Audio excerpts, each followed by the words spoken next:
Hey guys, welcome back to our special Street Fighter League edition of the Roundup show. Of course, there's so much action going across the three regions of Street Fighter League every week that we had to make our own show just to cover everything that's going on. Of course, we're looking at all three regions, Europe, the USA, and Japan, for the best of the best fighting it out. So let's get straight into this week's results.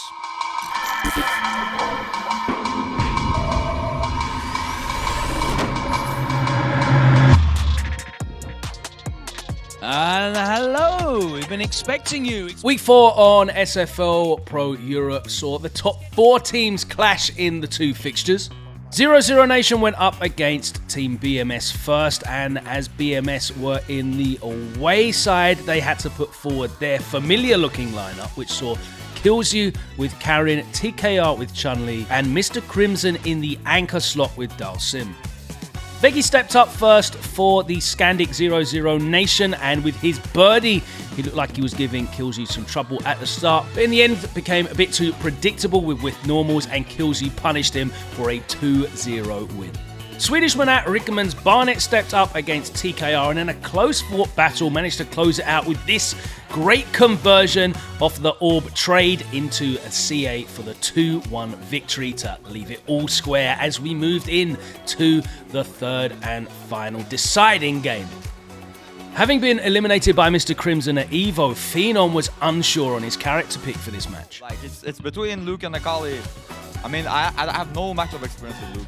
Locking in with the Nakali, it seemed like Crimson was very ready for this matchup, and the V-trigger seemed to be the big equalizer here. No, any hit for me, any hit. Phenom was forced to go back to character select, and he pulled out his new main, Luke, to try some different tactics against Crimson to try and stop the momentum. But in the end, one of the highest rated players in Europe right now, if not the world, Crimson, closed it out with a dominating 3-0 to take the 30-10 point win for BMS. He's trying to catch him with the low, he's forcing him to block. Oh, he got it! In our second match, Team GO from France went up against UK-based Mouse Sports, and we had two EVO champions on display in Luffy and Problem X. Mouse Sports, being the away team, put a familiar looking lineup with the 4-Fills Falk opening up. In the second match, Broski stepped in with his Oro once again, and it was Problem X in the anchor role, this time going for Alex perhaps to counter the potential Luffy Armika. Foulmaster fancied the matchup against Falk, and he stepped up and got the job done 2-0 to start things in winning ways for Team GO. Foulmaster with the solid, dominant performance there. GO sent forward Akainu with Dan to try and perplex Broski, but it was those Tengu stones, or should I say Tengu rubber dinosaur toys, that got the job done and clinched the 2-0 victory. In the deciding anchor game, it was, of course, Luffy that stepped up with Armika, and Problem X was gambling on the increased stamina and stun of Alex to give him one more chance against the mix-up potential from Luffy's Armika. But the momentum of Luffy's Mika was too much to stop, as he was able to close out round after round in scramble situations with his incredible Mika conversions. And of course, being able to catch Problem X time after time with those double dash command grabs in tense neutral situations certainly helped. Go. He closed the whole set out with a double dash command grab right here and took it 3-1 as Team GO registered a 30-10 victory to push them up the rankings. The 4 teams remained in the top 4 spots on the leaderboard at the end of week 4. BMS and Mouse tied at the top on points, but BMS taking it on differentials. GO move above 00 Nation, who looked to be flying at the start, but obviously that loss held them up, and it's Wild Blast rock bottom on 10 points, with Reason Gaming also trailing behind the pack. Next week's a bottom of the table clash between Wild Blast and Reason Gaming, and this could be the momentum that they need. And both Mouse and 00 Nation will need to get back on winning ways in match 2, so it's all to play for on Street Fighter League Pro Europe next week. It's Street Fighter League. It's week 4 also in the USA, and we saw Endemic versus Red Rooster in match 1 and UYU versus Panda Global in the second match of this week's fixtures. This week, Red Rooster were the away side and they chose to leave Smug sitting out as their lineup was Ajax Fidelity, who got the big win last week against NL, going first with Ed, then Mono in second, and they opted for Hot Dog with M Bison in the anchor role. Now, whilst Endemic have one of the most decorated rosters in the entire Street Fighter League competition, they're still looking for their first victory, and they were in the home side, so they started off with Shine, who sat out last week, going up against Ajax Fidelity. But that Puerto Rican Ed proving too strong, and he managed to close it out 2-1 to set Red Rooster on winning ways in the first game. Time left to get in there, and that is gonna be the set, young Ajax. Next up, Endemic sent in Knuckle Doo against Mono, and he picked Cammy. In the end, it worked out to be the right choice as he closed it out 2-0 EX to get Endemic on the board. gonna be the set, Knuckle Doo. It all went down into the third and deciding game for 20 points as Hot Dog awaited his opponent, and it was Idom. Things looked like they were going great for the Red Rooster team as Hot Dog moved into a 2-0 victory with this comeback. But it looked like Idom was playing the long game as he put together a 3-game reverse OCV and managed to take that final set 3-2 to give Endemic their first win of the season. Oh, the anti-air! Oh, the beat! Oh my god! Oh my god! I can't believe it. In our second fixture, Panda Global were the away team and they had to put forward their lineup, which saw Nephew back on Colleen in the opening match, then JB with Rashid in the second game, and Punk in the anchor role, opening up with Luke. Coming off the back of a crucial loss last week, NL stepped up first with his Luke, and he showed no fear to close out the first match 2-1. To get through one more, oh, I can't believe. JB on Rashid managed to fight off Oil King first with Seth and then in the mirror match as well for a big 2-0 victory, which saw us go to a third and final deciding match between Punk and UIU's DCQ. In a back and forth set, DCQ managed to claim the lead, going up 2-1, and that forced Punk back to the character select screen. But the switch to Ken did not work and DCQ closed it out 3-1 for a 30-10 victory. This UIU squad feeling very confident, as you can see right here. DCQ saying it was light work for him. 很轻松啊 ，easy cake。 Easy cake. It is an easy cake. Despite their win, UIU remained bottom of the table, their first victory, but they still have games in hand on the top sides, of course. Red Rooster at 1-1 on 40 points, still poised to challenge the pack. No one's really drifted off yet. CLG on 45 again with the game in hand. NASA Expanded's drop off the top spot after that victory from Endemic, who, despite only winning one game, have actually played 4 fixtures, which means that their total at 80 puts them at the first, but that will certainly not stay the case for longer as we move on. Let's take a look at week 5. Next week, match 1 sees Red Rooster go up against CLG as they try and claw back some of those points with their games in hand. Endemic back at it again, and UIU are going to want to build on that big victory from this week. And finally, let's head over to Japan, where in round 8, we are well into the second half of their season. A big top of the table clash to kick off round 8, and it is Shinobism Gaming on the away side going up against the Good 8 squad with their 100% record.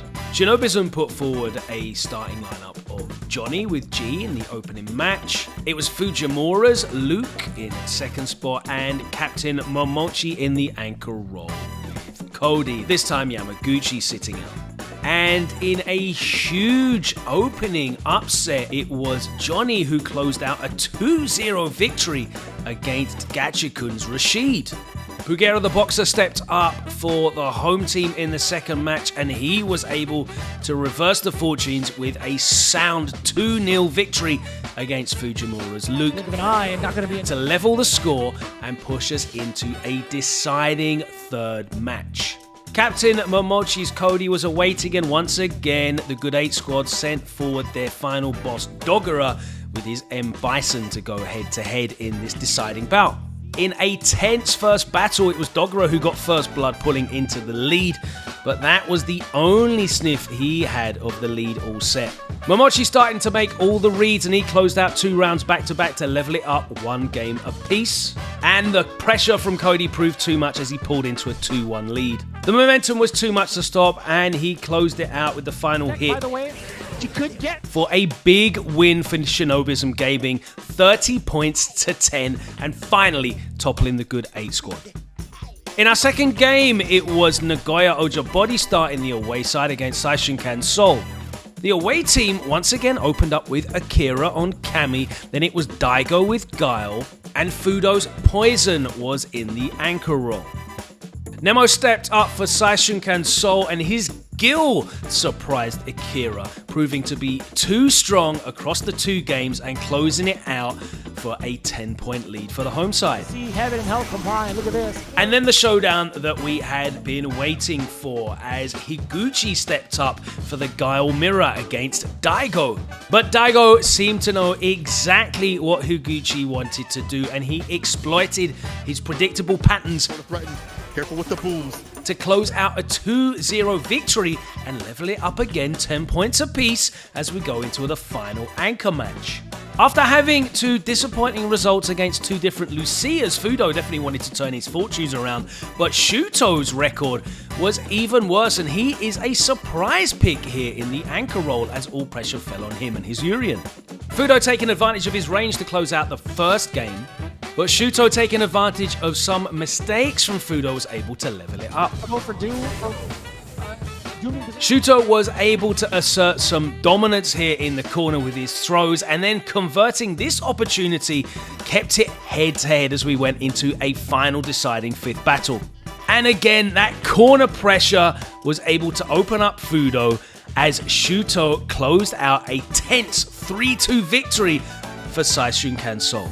Shuto's gonna put him to rest and take down Fudo again. Heading into day 2, and it was Detonation at home against V6 FAV Roto Gaming. The away side went with a lineup of Torimeshi up first, followed by Sako's Manat, and Tokido back in the lineup for the anchor role. In the first match, Itabashi Zangief stepped forward with his G and was able to dominate Torimeshi with his up-close reads, the command grabs proving to be devastating in a 2-0 win. He is on back-to-back command grabs. In an incredibly exciting second game, we saw Urio, who's been really coming to his own with Rose, step up against another execution master in Sako. And Urio's Rose proved to be too much as he closed out a 2-0 win, putting Detonation in a comfortable 20-point lead going into the anchor match. And it all fell on Tokido, who once again had to face his demon in CODY, this time in the hands of John Takeuchi, to give his team any hope of tying it up. Tokido was able to exploit corner pressure to take the first game and set himself on the path to victory. But Takeuchi soon turned that round and momentum swung in his favor as he pulled into a 2-1 lead. You able to get a stand fierce after that? That's disgusting. Tokido didn't let that perfect break his spirits, and he leveled the setup at 2-2 going into a 5th and final battle, once again making the most of Luke's oppressive corner pressure. Tokido showed great patience in the lead and managed to close out the 5th game, and that was it, all tied at 20 points each, going into a tiebreaker. And of course, it was going to be the run back as Tokido and John Takeuchi stayed on for another best of 1 set. And once again, Tokido's patience paid off for him as he was able to close out the final round and take it 25-20 for FAV Gaming. Fireball. Wants to jump in. One more hit will steal from either side. And he'll fall to the fireball right after Tokido. Our 4th and final fixture of round 8 saw Team Gyogun at home against a Team Iksha who were desperate for points. They put forward a lineup of Inaba's Bison first, Gunfight back on the Alex in second spot, and Storm Kubo also using Alex in the anchor role as Crusher sat on the sidelines. In the first game, Machabo in fine form stepped up to take on Inaba, who currently has the best record on the Iksha team. His Nakali closed it out 2-1 in a tight first set to set Gyogun on the right path. One more touch. The jumping gets the win. Mizuho's CODY stepped up next against Gunfight, who, as I said, was returning to Alex, but it didn't prove to be a profitable pick as the CODY main now closed it out 2-0. But Mizuho was just a step ahead. And in the final fixture, it was Moke's Rashid who stepped up to take on Storm Kubo, and it proved to be a dominant affair. Moke had the reads in the first game and was able to evade the command grab to close out the first match. Storm Kubo couldn't keep his foot off the accelerator as he dashed into a low forward, which Moke gladly converted into a critical art to move into 2-0. And then in the third and final game, Moke was just too confident and the pressure converted it into another victory for a clean sweep for Gyogun and another 0 points for Team Iksha, who are so far adrift of the rest of the pack, it's looking impossible for them. Let's take a look at the leaderboard after that, and finally Good 8 squad have dropped a game, but they are still well clear at the top, ahead of Shinobism Gaming, who are catching up now. That win from Gyogun pushes them up into third spot as Nagoya Oja Body Star Mildom drop into fourth. And Saishunkan Seoul seem to be flirting with that top four, but just can't convert. Hopefully Nagoya Oja Body Star Mildom will be able to arrest their downward trend and maintain that fourth spot as we move into round 9 next week. A crucial battle between V6 Plus FAV Roto Gaming and Gyogun opens up day 1 next week as they'll be battling for those top 4 spots. And Nagoya Oja Body Star Mildom will be going up against Detonation and hoping to put points on the board to push themselves up into the safety of qualification. It's not looking good for Team Iksha as the Good 8 squad are going to be looking for a rebound victory as they go head-to-head at the start of day 2. And Shinobism against Saishunkan Seoul, 2 teams on upward trends at the moment, meet in our 4th fixture to round out round 9. And there you have it. That's it for this week's Street Fighter League Roundup. Let us know in the comments which region was your MVP, which player impressed you the most this week. We want to see your comments, so get involved down below. If you're not following us, please hit that subscribe button on YouTube and check out some of our other videos as well. Of course, we do the Roundup Show regular, which looks at all of our biggest tournament results across the FGC, of course, covering as many titles as we can fit in, not just Street Fighter, there's so much more there. And of course, the Roundup Live, alongside a lot of our exciting event broadcasts. Of course, coming up in a week's time, it's going to be UFA live in Paris, and we're going to be broadcasting that right here on the Reversal Twitch channel. Give that a follow as well. It's Reversal GG on Twitch, and find us on social media as well, Reversal_GG. That's it for us this time. We'll see you next time round on the Roundup. Take care.